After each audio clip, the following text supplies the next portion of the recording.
There's this prevailing thought that immigration has to be from your home country to the other side of the world. But our expert today shows that sometimes those are the easier types of moving. Welcome to the Just Dumb Enough podcast, a show that acknowledges no one is always an expert by dispelling misconceptions with real experts. I'm your host as always, Colton Petrie. My guest today is Ilona Seddik. Ilona made several big moves in her life, going from the Arctic Circle to Central Russia and then to the United States. It's a fascinating story with all kinds of seemingly insurmountable obstacles, but Ilona shares all the good and the bad with us. Shockingly, Ilona has only been speaking English for 2 years, and yet it's far better than most people I have met with 10 years of English as a second language. I also really enjoy her accent, and hopefully you will too. Let's make the right relocation for us.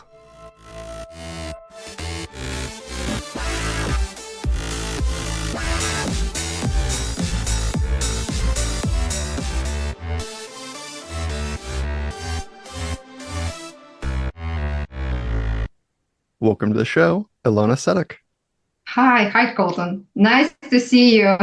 Yes, so wonderful to have you on the show. Why don't you introduce yourself a little bit for the audience? Yeah, sure. I'm Ilona Seddik. I'm trying to make my mind because I have so many things to tell you, and we will definitely dig into the details. I was born near the Arctic Circle, right near the Arctic Pole. So I will definitely tell you about this. And I ended up in America 5 years ago. I'm social media marketing strategist specialist. I do enjoy working with female entrepreneurs, help them shine in social media, build their personal brands, because I truly believe if I help you, help others, meaning I make this world a bit better, happier, and healthier place. That's it. Yeah, I love that. It's that pay it forward attitude where you're like, if I do a little better and I help other people do a little better, like the whole world gets better, like a ripple effect. Yeah. As we discussed before starting the show, that the small things are really important things. In my life, it's always like this: the daily job, the daily task as a mom, as an entrepreneur, as the helper of my community, volunteer. This is the major things. This is where all big fancy facts of your life are actually building up. Certainly. So, let's go all the way back apparently to the Arctic and talk about what that was like being, born and raised there. Oh, wow. First, I was born in Latvia, in Riga. That is why I have this very unique name, Ilona. Let's dig even deeper. It's not Latvian name, it's Hungarian name. That's my parents were very, very creative, and they just randomly my mom heard one mom called her girl Ilona while she was pregnant, and that's it. Was my name, and they have zero hesitations. Then they moved to Russia, to the northern Siberia. More precisely, it's called in Russia, this region calls now as Yakutia. And it's the last place in the world, the coldest one where people still live. It's the fact of my biography, and I'm very proud of this fact. It was very unique, and frankly challenging time of my life that actually give me this joy, this happiness that I have now, because I can really, really deeply value every single thing that I have. If I have warm weather, meaning I'm already in some happy place. I found happiness just watching blossoming. I live in Virginia, near Washington, D.C., and you know that cherry blossom, it's the most magnificent time of the year. I know we have the most wonderful time of the year. It's another story. It's a Christmas, but here is the most beautiful time of the year. And this childhood helps me to really value these things. And also find the joy in the very modest and the very limited resources that I have. Just enjoy snow, just enjoy amazing nights, deep with you do not have any daylight, but you have magnificent night outside almost all the time. And you're a child, you have all stories and fairy tales in your mind that you can ever imagine. So it was interesting and challenging time, of course. I do not want to be all sunshine and butterflies because maybe it's how I processed this period of my life now at the moment, because frankly, it was very challenging in the way I have very limited resources. My family living in poverty, and it was not very nice to find myself limited of simple things. I mean, food, vegetables, fruits. I have canned food and no vegetables at all almost till I was 10 years old. This is what makes me really value every single thing that I live and breathe now. It's not I'm complaining. I'm very thankful that I have it. Now understand how I do not want to live my life. Well, and it's this, if you had gone the opposite direction, like if you had started life in abundance and had shuffled, over time into like this extreme, the coldest place that people still live with limited resources, like that would be a pit of despair for most people. But you coming like from that and then anything getting better, you're like, things are so much better than they used to be. It's an easy way to look up at life. Yes, absolutely. And, when I moved, when I was 17 years old, I moved from my parents' house and to the central part of Russia. It's not Moscow, but central part. And to get my law degree. And I was literally all alone in this city, all alone. I didn't know anybody there. And I start my life as an adult, like full mode. This is it. You need to figure out like everything. It was very, very scary, very challenging to say at least. And it was the hardest immigration in my life. Of course, legally or in the right words, it's not immigration itself because I moved around the same country. But when you live there, people, even when they live here, we called them other part of the country. It's like you live on an island and this is the mainland. It's actually like this because you feel yourself isolated from the mainland. Okay, geographically, you're the same piece of land, but resources, cultural events, everything, you name it, everything, you're very, very isolated. You have 33 houses around you, and this is it. This is all people you know. This is all children you know.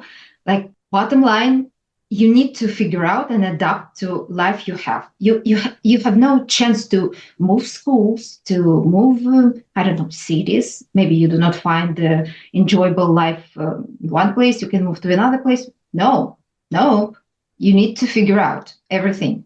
And then they say, okay, now you move to the mainland. In my case, it's the central part of Russia, and figure out everything from the start. And, people, they are very tight in community sense. So they race together, they go to almost the same schools, they know each other some kind of, they know each other. I don't know anybody.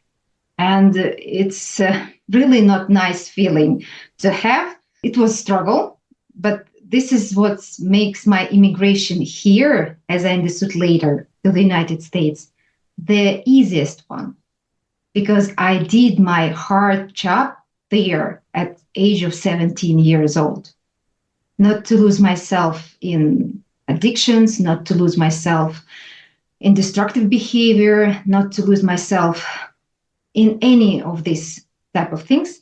Nevertheless, I slipped in the sense of eating disorders. It was my coping mechanism. I was not perfect. Again, not all sunshine and butterflies. I'm not a perfect by all means. But it was a part of my life that could help me to survive, literally survive this period of time. That is why when I move here, I know, okay, this is the weaknesses I could have or bad consequences that I could have in my life. I should be aware of. So it was the easiest immigration that I had now to the United States. Nevertheless, it was with a family already, with kids, elementary students. I mean, it's another layer of complexity to this test. But anyway, despite all these things, I could say that it was the easiest immigration in my life. Well, and that's very interesting because, you're going from, like you said, kind of the island to the mainland. We have those kind of things, I think, everywhere in the world. If you're this small city person with a very small town and you move to the big city, like a lot of people do, like that's a massive change, even though you're like, these people all look like me, they speak the same language as me, they're living the same, culture, whatever. Like these are all the same things. However, I am somehow like an alien in my own area. Yes, you like read my mind. I felt myself exactly like this. It's like they speak my language. Here, I didn't know even English. It was harder. But again, it was the easiest immigration because the main thing is how you connect with other people because we're social biosocial creatures. This social element is very, very important. I know it through my specialty, social media marketing. That's how we communicate with the world. This is how we get everything in our life through other people. So it was very challenging for me to connect with others, especially in this age, young adults. There are a lot of challenges there. People are not so welcoming and not so warm to you, especially in Russia. It's a part of culture. You're a stranger, meaning you're danger. This is the bottom line. And from there, you need to prove that you are safe. So you consider it as a bad person from the beginning, just from safety state of point for that person. So prove me wrong, and I will be friends with you. I will share bread and butter with you. It's all good. But first, I will be very, very cautious. This is very strong, influential cultural element. I learned, I get a BA degree in Russian language, literature, and teaching. So I know it for sure from my many researches that I made. I'm kind of nerd, you could say. Glimpse of my nerdiness. It's like here and there. But I see the word through culture, through communication. This is my passion. This is my core of my personality. So culturally, it's a very strong element. It's very hard to fight against this element at the age of 16 years old. 17 years old, 18 years old. It's very challenging, and you've never ever did it before. And frankly, I was a failure in these type of things because I was bullied at school, and because it's very isolated community. People do not want to actually, frankly, to look at the bad things as bad things. They always say to me, they just playing with you. I have bruises on my arms, head, my body. They just play. I mean, nothing. Okay, they hit you here and there. I mean, it's okay. But now, of course, I understand that it's not absolutely not okay. But again, you're isolated. You do not want to escalate any conflicts there because this is it. This is your community. You need to deal with it on a daily basis. With these people, you have no opportunity. Again, move schools, move cities, and forget about these bad people in brackets or without brackets in your life. You need to deal with it. And having this harsh experience, social experience in my pockets, of course, it makes this let's find out who you are thing that people just throw at my face very, very hard to overcome. That is why food came as a medicine, almost as a coping mechanism. Very bad one, not the right one. Of course, I do get it, but was the only thing that was accessible to me. And as I said to you, that I was living in poverty, so food was a reward. Food was comforting thing. It's more than just food for me. So that is why I was dig into this hole of studying and eating. Because at studying, I'm very good, so I'm very confident in this. sphere, and food helps me to smooth all this pain that I face on daily basis with other people. So this is it. This is what the hardest. This is why I called it the hardest immigration in my life. Now I hope you get it. Well, and I mean, anyone listening, I want you to take a step back in your mind. Like, go back to being 16, 17, 18, and not knowing who you are. Like, none of us know who we are at that age. Like, you're just trying to figure it out. You're barely like, oh no, I'm almost an adult, and then realize that, like, we all just fake being an adult until we figure it out. Yeah. Now put Yeah. yourself in a new city, in a new environment with no support network, and people instinctively think you're the bad guy. Like, how hard is that struggle on top of what you went through as, when you were 16 or 17? Like, put yourself in those shoes. That's a really hard push. I don't know that I'd have made it up that hill. As I always said to even my kids ask me, Mom, you're so strong. How you can manage it? I mean, how come? I always said that I didn't have, at any point of my life, I didn't have plan B. I had only plan A, because this is the only plan I have.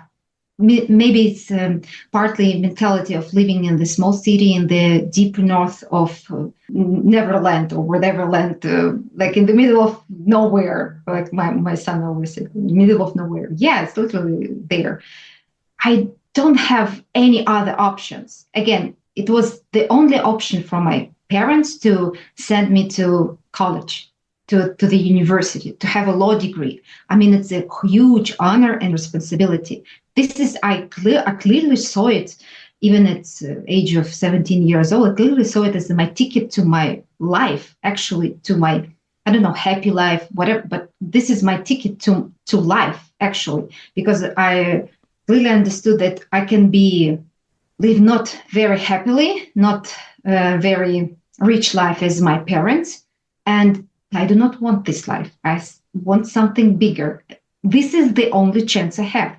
So adapt and deal with it. Otherwise, you miss it. And it's not about you miss this chance and you have 10, 20 more. Nope, maybe you won't. And at that age, I really understood this is plan A, period. We go for it. You need to make it happen. For example, as I moved to the United States, this is plan A. I've never ever seen this country in my life. I don't know language, but this is plan A. I need to figure out everything. Bottom line, I have no way back. No, zero. And when you move with this intention and this mentality, especially when you move countries, cities, you do not have this nostalgia in the very bad sense, meaning that you have something there and you have illusion that you can come back. This summer, I prove again to myself that it's not right move or right things to circle in your mind, that you can come back and like, okay, you can come back to your parents and they figure out for you everything. For example, in my case, no, they don't. And this summer I went to Russia for vacation to meet my parents. They're still there. And I found that I do not belong there anymore. There is no country for me there. There is no place for me there. I've changed a lot. Transformation was so drastic that I could not find even a place there. And I clearly understood that without this plan A mentality, full stop, I could never ever do this. I could never ever did this because it's impossible to move forward thinking that you have some sort of chance to step back in these harsh situations. And now I clearly see that it worked for me. Absolutely, yes, 100%, not even once or twice in my life. If you do not have these illusions, you're really, really honest with yourself. First of all, you're honest with yourself. I was honest with myself. This is actually was plan A, nothing else. Of course, I can live other life, but I do not want to live other life. I want this life. This is happy life for me. This is my happiness. This is how I see happiness. Maybe for other people, it's very bad things. But for me, this is happiness. And law degree at that point was happiness. Well, and that kind of makes me think like how obviously plan A has changed and morphed over time. What's kind of that journey been like? Because you're like, plan A, succeed. Like, all I have to do is, succeed in getting my education. Was there like a next step? Like, step two in plan A is find job. Step three is start family. Like, how far out did you plan, and when did those things kind of change along the way? I did. I'm actually think, Colton, you're reading my mind. You have some kind of connection with me, this life, other life. I don't know, but you clearly you clearly explain my simple plan at 17 years old. What plan on earth I could have? I mean, this is law degree. Obviously, I need to find a job to have money because I didn't have money. Of course, and that is why I started to work from the third course of the university, the third year of the university, as a lawyer, of course, as assistant of the lawyer, as assistant of assistant. I mean, no fancy title there. But anyway, it was money. It was money. It was already some kind of qualification, experience, and the knowledge that I get from the university. It was more meaningful for me at that point through my practice. So I could move to Moscow because in Russia, the best place in the world that you live, it's Moscow, because all resources, money, connections, opportunities, medical care are there. Everything comfortable and everything that you can imagine good for you is there. Not in any other places, any other even big cities in Russia. It's still the same. It's a very weird concept, but it is what it is.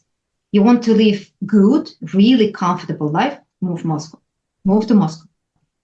Was the next step. Move there and find a job. So I have my education experience, very small one, but anyway, a few years of practice.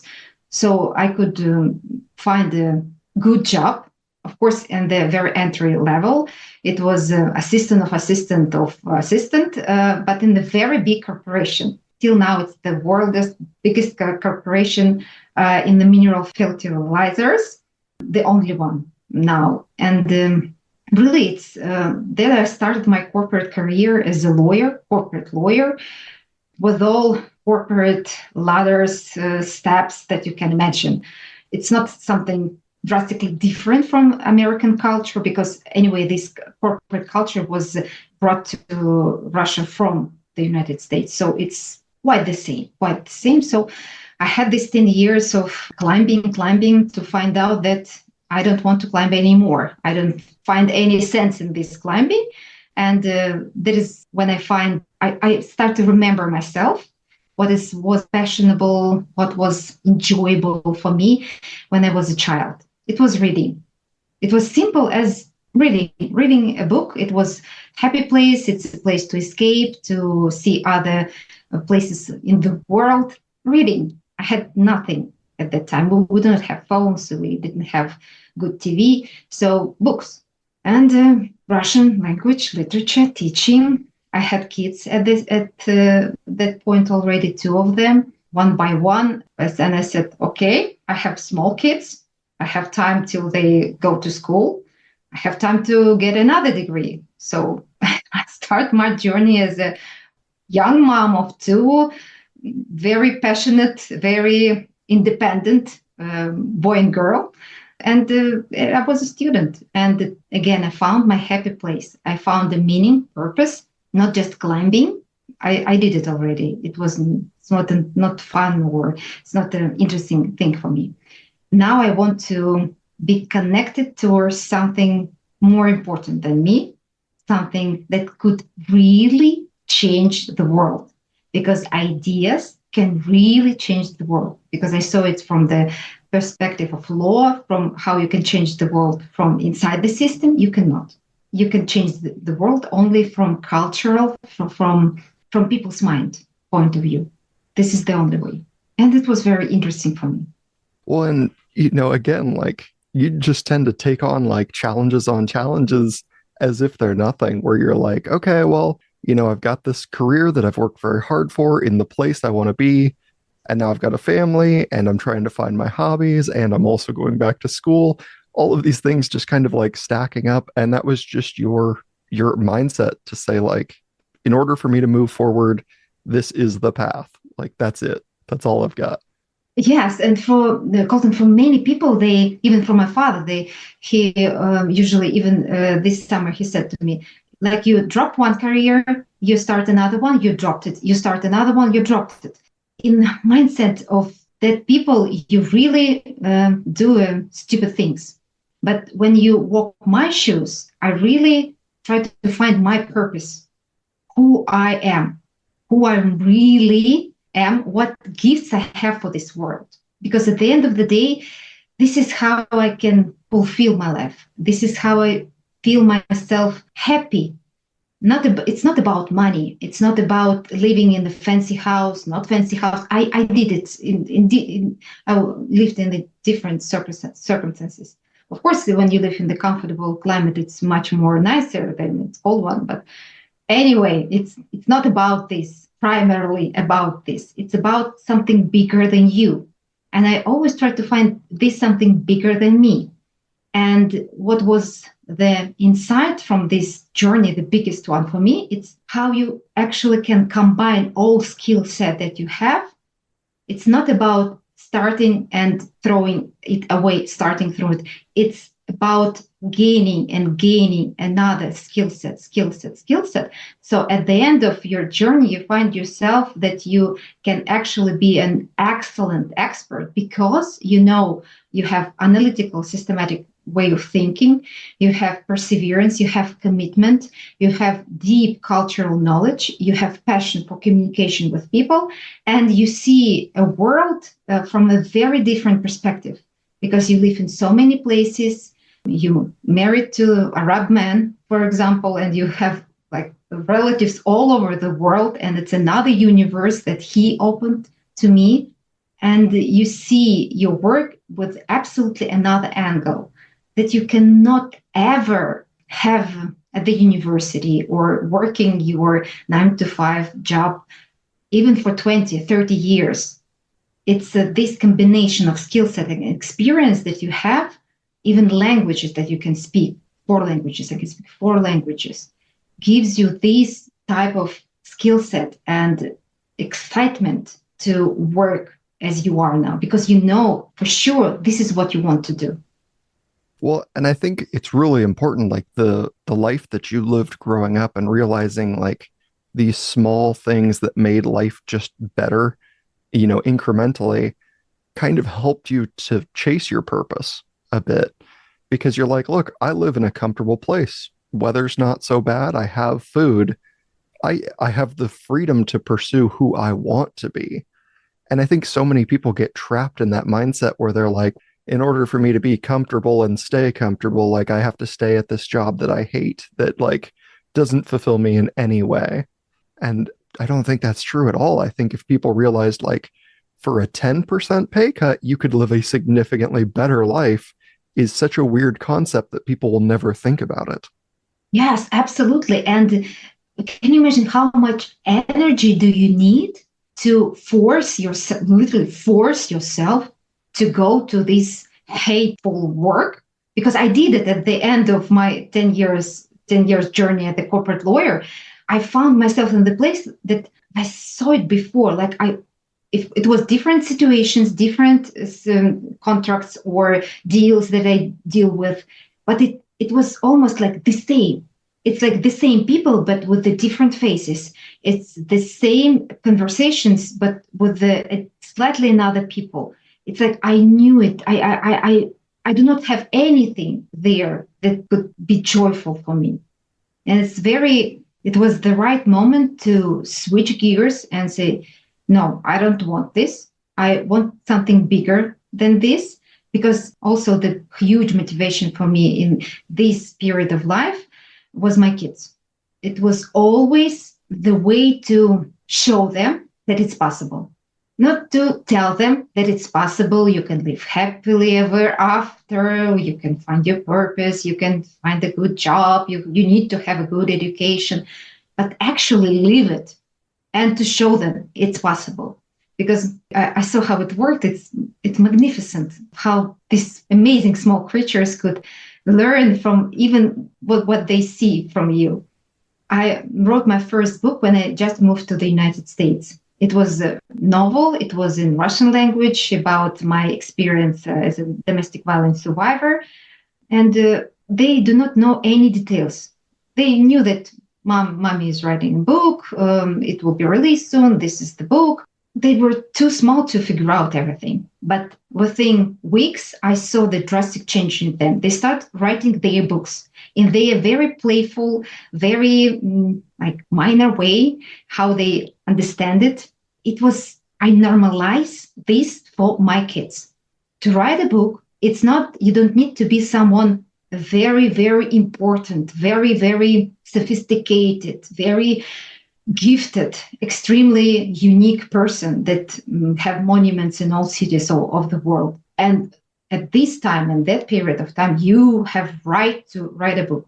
No, you can write it today. It's not that hard. If you have something to say, if you have something to share in your heart, you need to write it. You need to write it because you know it. I know you know it. And you know it. So do it. It was my first step when I moved here, because this is the only thing I had at that time. I thought, this is the only thing I have. How I can be more valuable, how I can be more helpful to this new community other than this. I don't know anything. I know nobody. This is it. And it's magnificent, really. Well, and it really speaks, especially when you put it in the frame of teaching your kids something.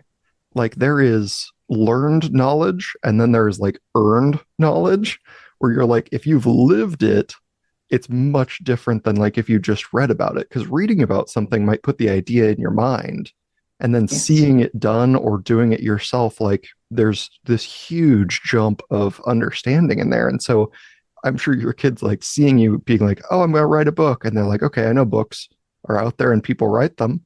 And then you're like, yeah, here's the book. And they're like, oh my God, you can make a book. Like you can just make books. And so then they're like, well, I'm going to try it. I'm going to make a book. And then they make their own, whatever version of book that is. And they're like, look, I did it too. And you're like, yep, good job. Yes, it was exactly like this. And they have this idea that it's not for someone unique. It's something very, very important. It's for you. You can be whomever you want to be. If you have it inside you, if you have this passion, if you have, because I truly believe that you know that you need to do. You know it. It's not that you do not know what you need to do and what instruments to have, tools to have. You know it. This information is so affordable now, accessible for us. 2 clicks and you find out anything about everything in the world. You need to understand that without these steps, you will not fulfill who you really are. If you are not fulfilling who you really are, you will never, ever be happy. It will stick inside your soul and will start bothering you all the time. And it's very unfortunate. It's very hard feeling. Well, I think that's that, like you said, it's a kind of an itch in the back of your mind that just says like, you're not happy. And I think a lot of people have that and they're like, oh, well, I'm not happy, but that's not a major thought that's bothering me right now. And it's like, it really should be. So when in this, like your, path A, like plan A, when did you make the choice to go from Russia to the US? Okay, it was very, very, very magical story. I start with the magical story meeting my husband because thanks to him, we are talking now. I met him at the international airport in the boarding line, and we fly in the neighbor seats. That was the start of our story. We start to talk in very bad English because I didn't know Arabic. He's from Tunisia. I'm from Russia. I know Russian. Slightly, I kind of know from school some kind of English. But when I moved to the United States, I found out that I do not know any English, like at all, by all means. I don't know it. I need to start over. But at that time, it served a good way for both of us.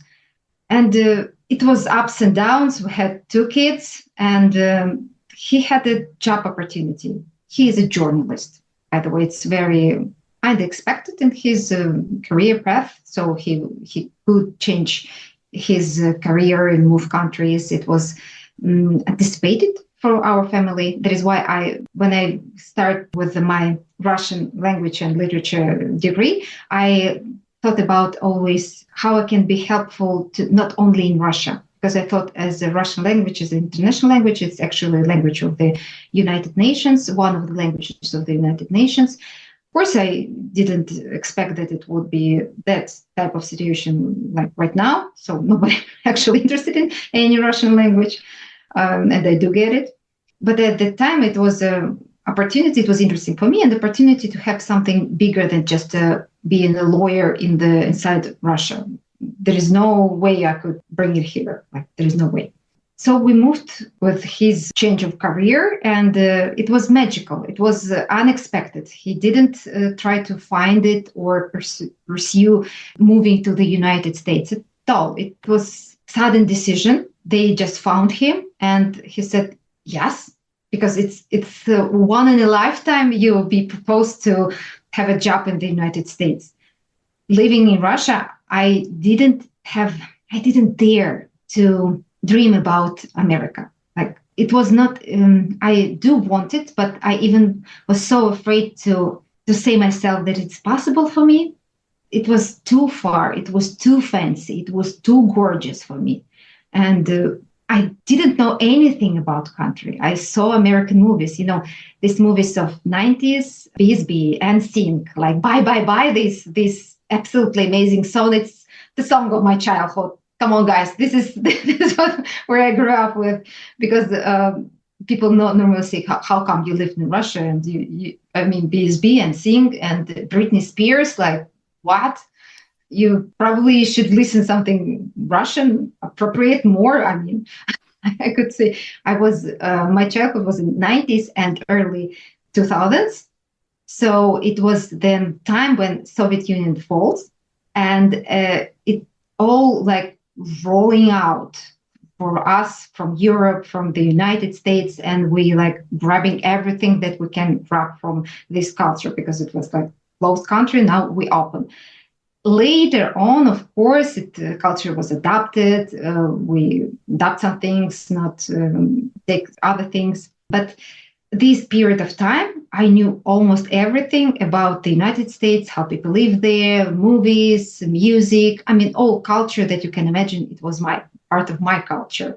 Deep in the North Siberia, bear in mind this fact too. So it's very crazy, but it's like meant to be. You find yourself at the place and the time that it's like, I understand everything that you're talking about, like everything, because I lived it in the North Siberia, in the middle of nowhere, but I do know what you're talking about. This is amazing feeling, like coming back home, but you didn't know that this home exists.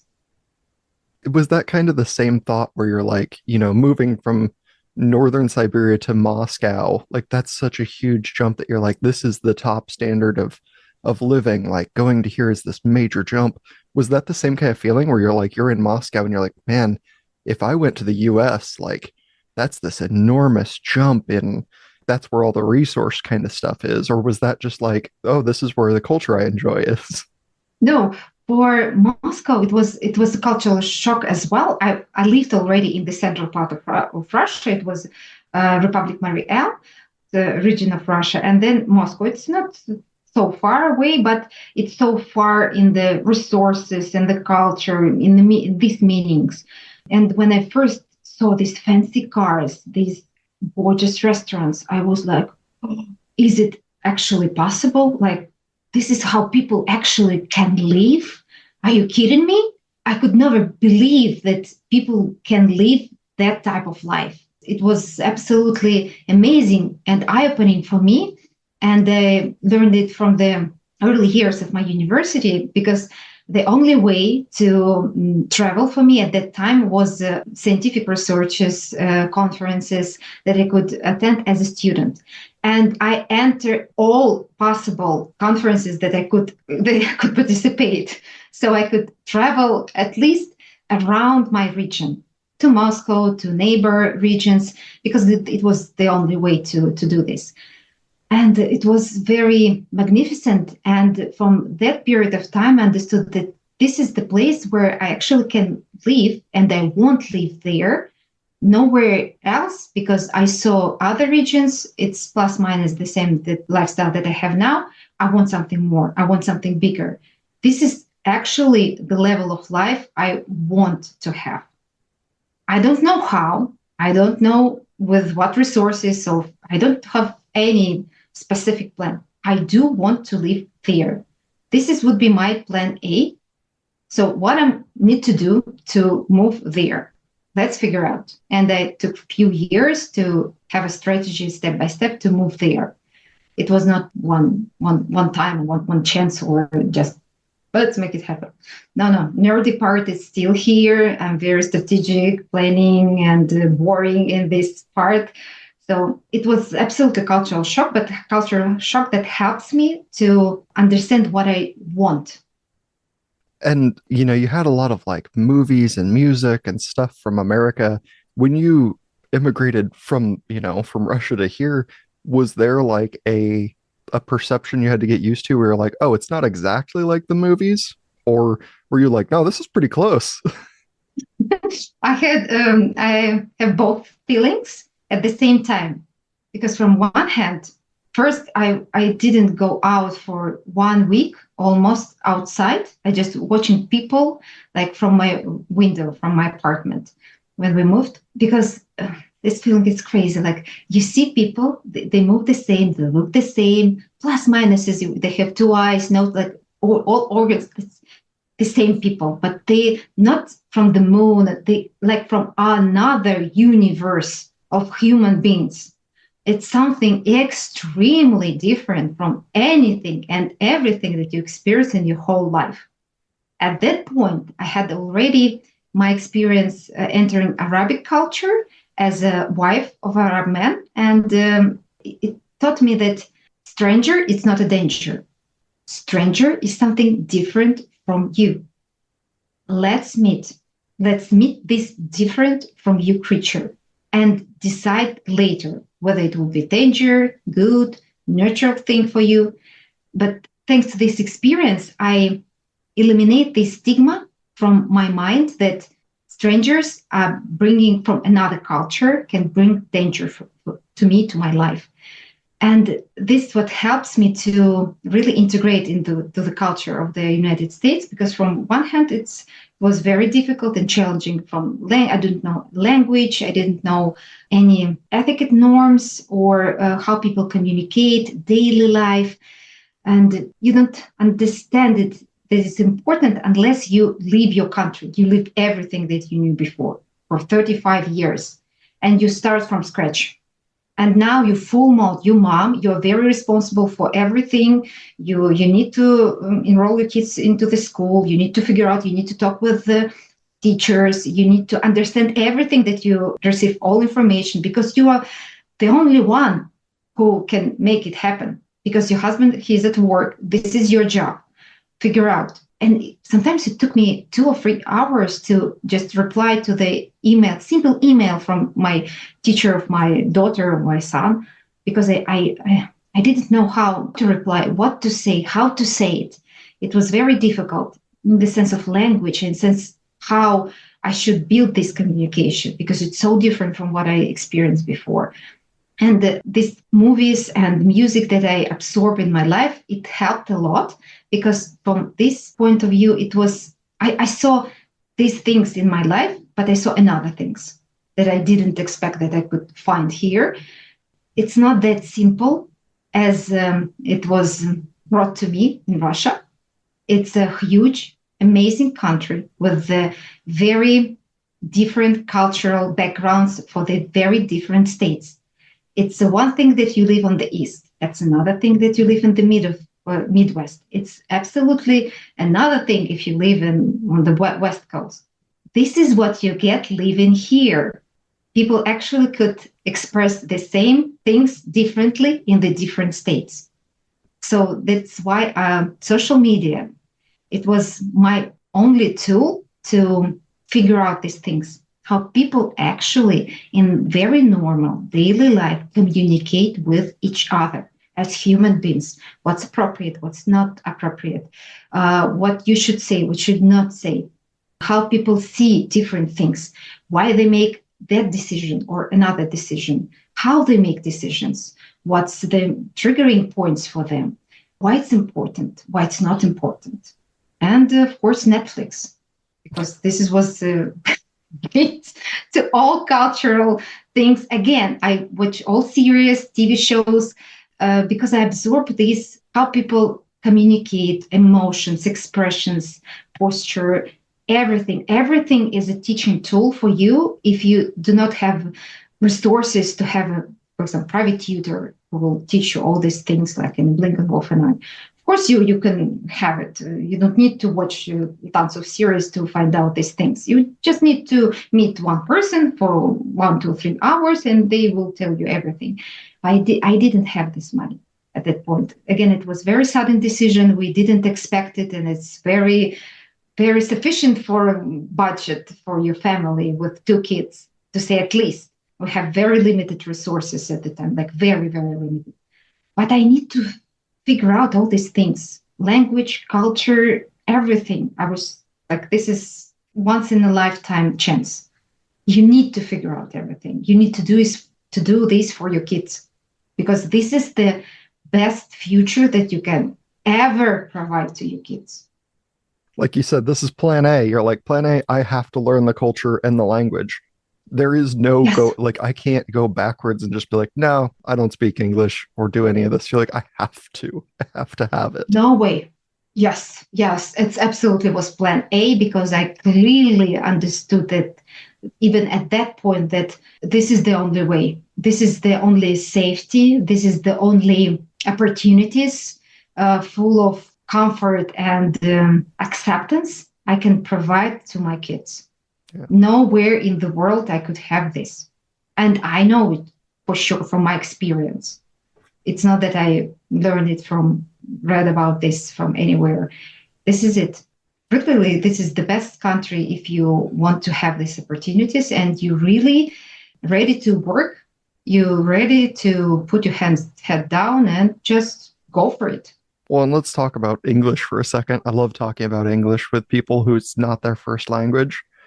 Because English speakers will say like, oh, it's so hard to learn other languages because they have multiple words for the same word and you use them in different, formats.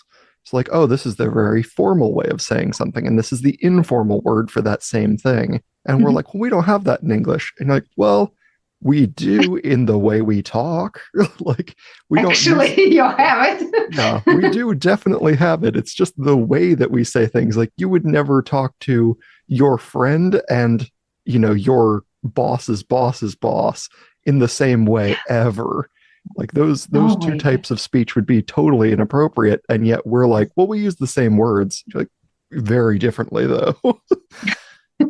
Yeah, you're absolutely right. And for me, it was much more complicated because I was taught in Russia, we have British English school. So it's British English. I was taught British English.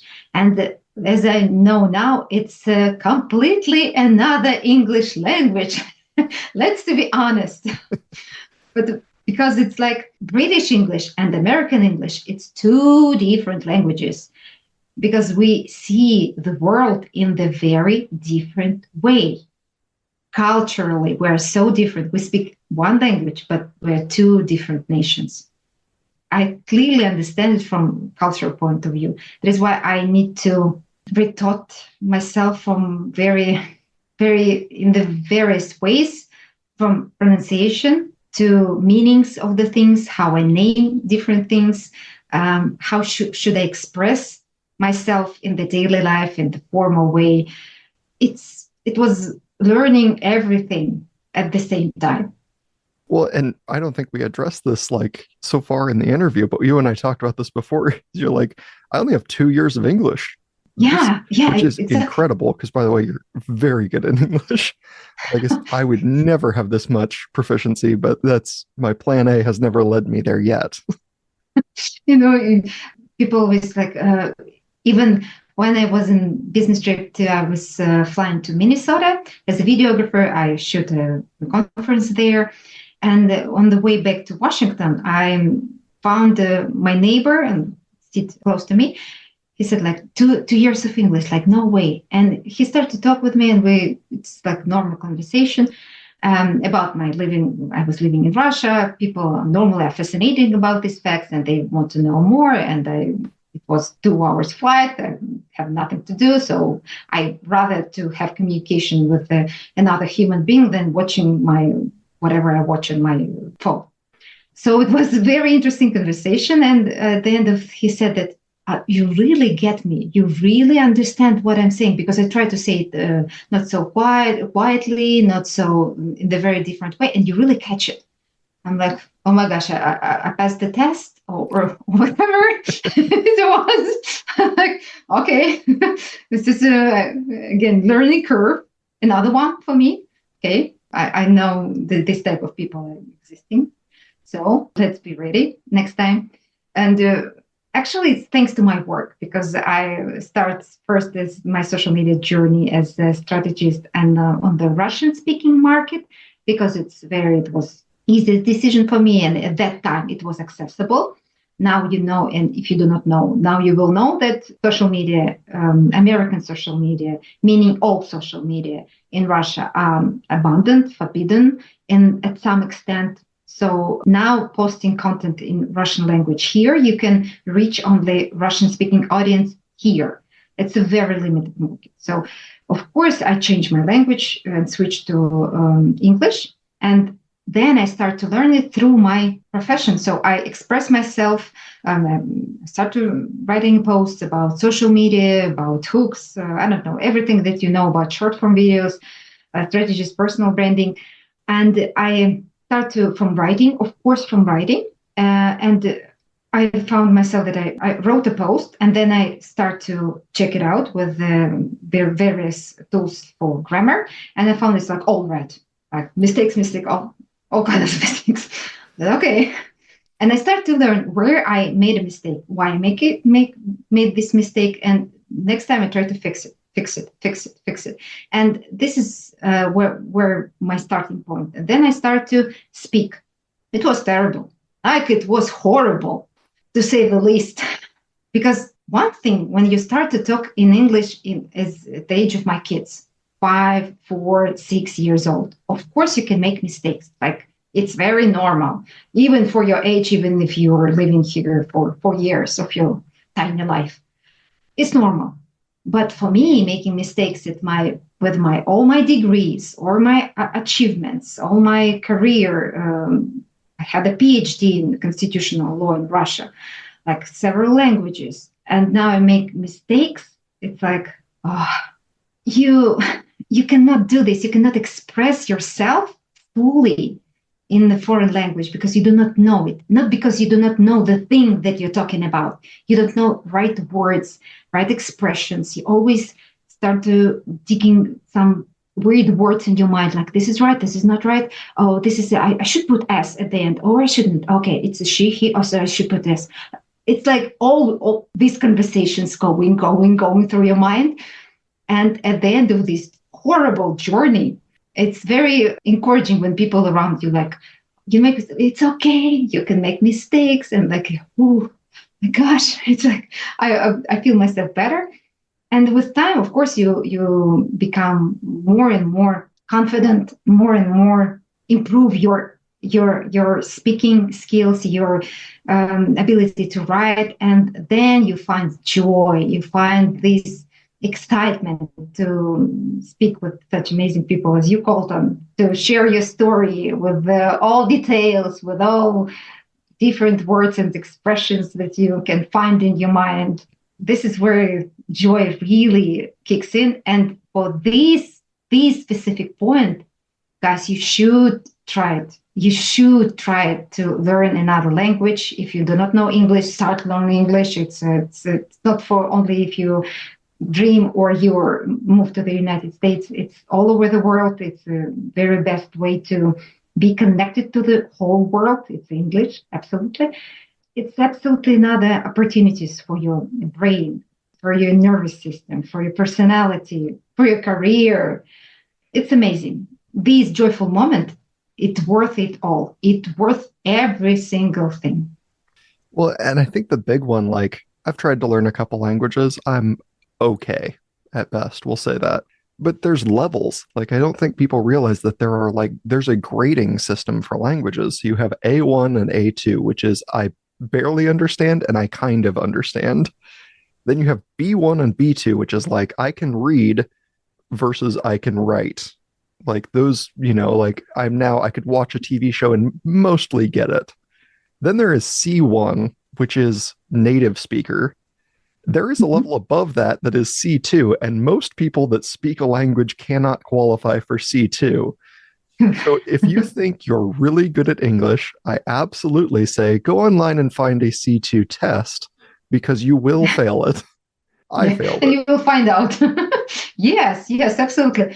That's what helps me actually to learn English because at the time, I already have my degree in Russian language. So I knew that absolutely not all Russians, they knew the level of Russian language that I had at that point.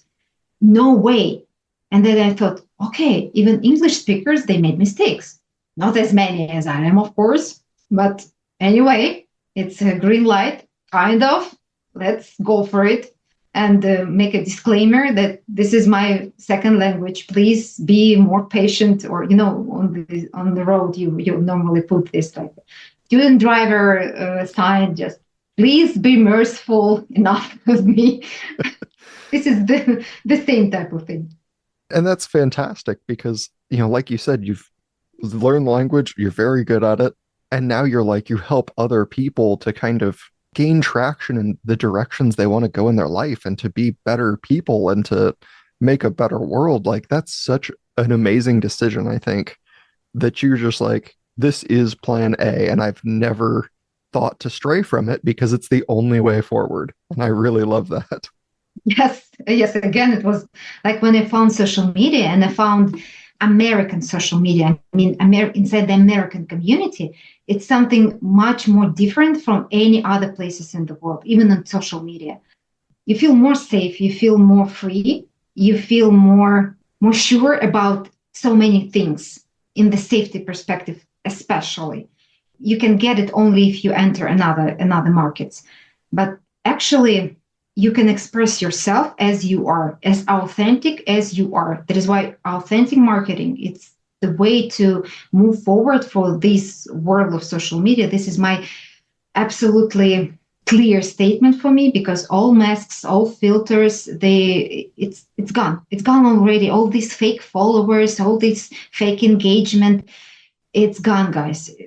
We need you as you are. This is the best gift you can share with this world. And I'm so honored that I've found this opportunity and worked so hard for this opportunity for 6 years. Before I moved here, I dreamed to write a book with the New York publisher, because, in the publishing world, if you made it with the New York publisher, you made it for real, you made it for the world. And this year, in the spring of this year, I went through the very sophisticated process, but I finally had my book deal. And it's very, very exciting for me that I can share all my stories, all my knowledge that I have, how to show up for this world, how to achieve things, how to make things better in your life through the lenses and help of social media, because this is the only thing I had in my life moving here: my two hands, my head, and my phone. This is it. I had no car to go somewhere to work. I had nothing. I had two kids, by the way, to take care about. So this is the only way I had to show up for the world, to be helpful for my community. And it's really the thing that I love, enjoy, and an honor that I could share it with the world. Well, and I think that being authentic really is, I think, one of the most important things. Like, if you're putting yourself out there in any fashion, you have to be authentic, because that's the thing. I don't know if people realize this, but that's the thing that upsets us the most, is when you're like, oh, I really like this person. And then you find out that the thing you liked about them was a lie the whole time. You're like, Yeah. oh, well, now I'm really upset because they lied Yeah. to me, but I also lied to myself in thinking that that's the person that I enjoyed. And so I'm like, you just have to be you because people like you. You just don't know that people like you yet. So I'm like, just be yourself, be happy. You'll attract the right people to you because they're the people that want to naturally be around you. Yes, absolutely. We all have our audience. The matter of size of this audience, who can be naturally gifted and share their influence to the thousands and thousands of people like easily, and some of us can influence just hundreds. But again, it's not about quantity; it's about quality. How you build a communication with these people. What do you want from them? You want support? You want just influence their life? You want to fix them, help them? You want to sell them? It's various ways to be seen and heard. What do you want? This is the very core question that I face every my client. What do you want? What you actually want from this journey, social media journey? To be honest, please be honest with yourself. If you want this attention to you, just say about these things. It's not shameful. It's not. You want money, bring it in. Say loud and clear, I want money. It's nothing to be shame about or to hide it. Of course, we deserve to have money for the gifts for the world that we have. Absolutely, it's a fair exchange. In my world, it's a fair exchange. I share with you my knowledge, my expertise, my presence, my stories, and I exchange it for your money. I mean, it's a very basic exchange that we have since the beginning of the world. Why do we hesitate about this now? And we start to cover it and, oh, no, no, no, no, I want to do this. I want to do that. No, no, no, don't think about. I mean, I clearly see that you sell me these things. Why do you need to hide it? Is something wrong with these things or whatever? What do you want from me now? So be honest with yourself. What do you want? It's the core question that you need to ask yourself. What do you want, actually want? Not from your mom perspective, your father perspective, your friends, family, sisters, brothers, kids, what you want. Because at so many points in my life, I found myself that I want something drastically different from any expectation that I see in my life, like any of them. And as I said, till this day, in most of my steps, my parents, they do not support me with these steps. They do not say that I'm good at something or I should do these things. No, no, no. I'm a stupid one. Just to be clear, I'm the stupid one. I'm the craziest one. Black sheep in the family. Like, this is me. Hello. So don't be afraid to disappoint others. Be more aware. What do you want? Because to betray yourself, oh, this is a very, very harsh way to live. Well, and like you said, you have to live for yourself. You have to be your authentic self because that lie, like, I think it really is, again, that itch in the back of your mind that says, like, I'm not happy. If you're lying to yourself about who you are and what you do, like, you'll never be happy. So you have to kind of do that. And I think a lot of people that do it, with an audience, especially like you and I, where we're like very in public facing view, I think a lot of people don't put it into perspective because they're like, oh, well, I hear it a lot from new podcasters where they say, like, well, I only have 10 people. And I'm like, okay, well, put yourself in the perspective of a teacher. Like, if you were a teacher and your classroom had 10 students, would you show up? And they're like, well, yeah, of course I would Yeah, show up. And I'm like, okay, then what's the yeah, difference? And they're like, well, what about you? If you're in front of thousands of people, and I'm like, cool, like, I'm on a stage in front of a crowd, but like, that's still like, that's a magnificent experience for me to picture in my head. Like, speaking to a crowd right now gets me like invigorated. It makes the hair on my arms stand up. Like, I get yeah. goosebumps. I'm like, that's really exciting. But that's the perspective. Like, you have to put yourself, not just like, oh, well, only one person liked the thing I did. I'm like, no, you made one person's life a little different. That's such a huge Yeah, impact, even if it's just absolutely. one. Yes, absolutely. And me too, Colton. I'm just fascinated. People, I have only 120 followers or 200 followers. Come on, guys, you have 200 pair of eyes seeing you every day. Do you imagine how many actually in real life? It's a lot of people. It's a lot of people. And at the end of the day, the funny thing here is you're speaking with the one person. Despite anything that you do, these crowds, in the inner sense, you talk with the one single person. If you do not still find this one single person to talk with, you're in big trouble. You need to find this inner one single person and to write books to him, to send message on your podcast or make a post about it, shoot a reel or TikTok, whatever. This is the only one person in whole world that you're interested in, that you're searching for, that you need to help him or her or them. It's about one person only. If you put it into this type of perspective, you actually can help people and they feel this amazing, absolutely, you cannot even replace it with any money, anything. You actually feel heard and seen. For the first time in your life, maybe someone actually thought about you. Can you imagine how thrilling, how grateful this person could be for these words, or maybe that story, that line that you share with the world, because you shared with him or her, with them personally. When it felt like this, you could never ever disappear from their social media feed or whatever they found you, because it's this how we build community. This is how these people will show up for you in exchange, will show up for you every day and support you. Well, and I think that's a really powerful framing tool. You know, a lot of people I think are like, well, I want to write a book, but in their head, they imagine like handing their book over to someone who hates it. And it's like, well, do the opposite. Like, imagine what the audience would look like if it was a person that loved every second of your book. Like, that's the person you're writing for. Just imagine that person where you're like, I wrote a new chapter, let me show you. And they're like, oh, I love it. Like, that's the person you're writing for, not the person that hates it. The person that hates it will always hate it.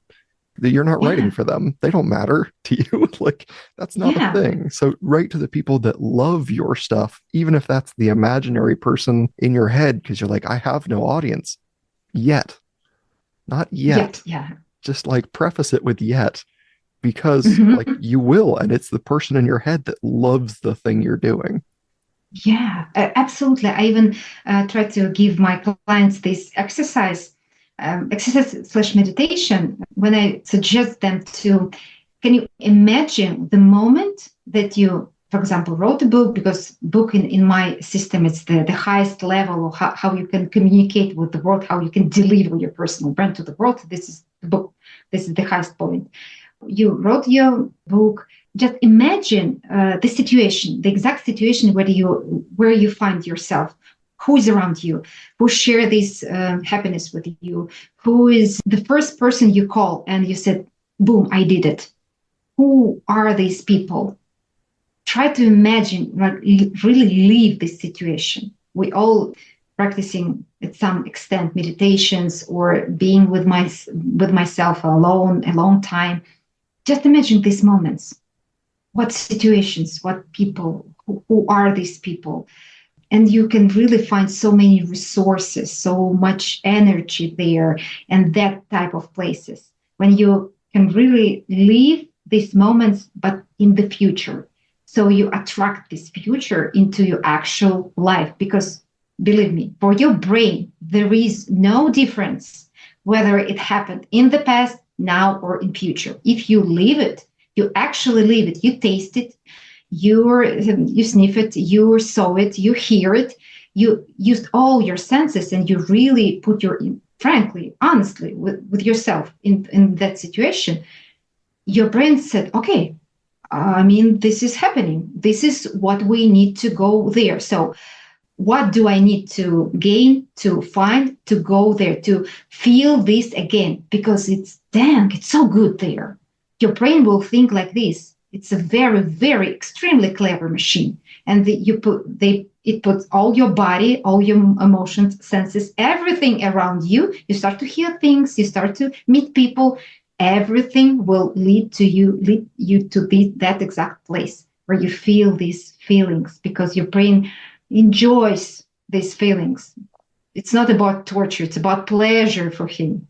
So leave it. Fantastic. And I think that's an excellent piece of advice for people to sit and stew on, to think about, to practice, because Ilona, this has been amazing. I mean, thank you so much for coming on the show and talking about this with me for over an hour. I mean, this has been so awesome. Please tell people where they can find you, your books, your work, everything that you do, so that they can find more from you. Absolutely, Colton. Thank you so much for asking these amazing questions. I felt myself very free, very me, as I'm talking with my old friend. As we'll say, when you know, this is what the moment when I saw you, like, boom, it will be, it's like, it's a good feeling. It's a place I want to be. So, of course, people can find me on social media, Ilona Seddik, nothing fancy, like just my name and first and last name. And you can start from there and meet me in the very different ways. Maybe it's some weird, I'm very eager to have fun on myself. So don't expect from me like very polished picture of some fun, very fancy one. Despite of this nerdy part and PhD and best-selling author and speaker, I'm a very goofy one, so enjoy. Yeah, you're like, we like to enjoy life, so I don't have to be perfectly shiny all the time. By all means, I always say that I'm the biggest loser that you ever knew, because I failed so many times in my life, like so many, countless. It's a rare occasion that I really did it, but normally it took me 10, 15, 100 attempts to make this happen. Awesome. Well, I will put links in the show notes so people can find all your stuff and they can hopefully reach out to you. And again, just thank you so much for being here. I've appreciated your time immensely. Absolutely. It was very enjoyable time for me too. I know there was a lot to take in on this one, but so much of it is so critical to being who you want to be and living the way you dreamed of. In other news, August is over and September has begun. Here's the updated rankings for this new month. Number 1, Canada, with Ontario pushing the country to an early lead. Number 2, the United States, holding second place thanks to Ohio, Texas, and Massachusetts. Number 3, Ireland, making a triumphant return. Number 4, Australia, with Queensland and Victoria competing for the top spot. And number 5, England of the United Kingdom, holding just one listener over Ghana.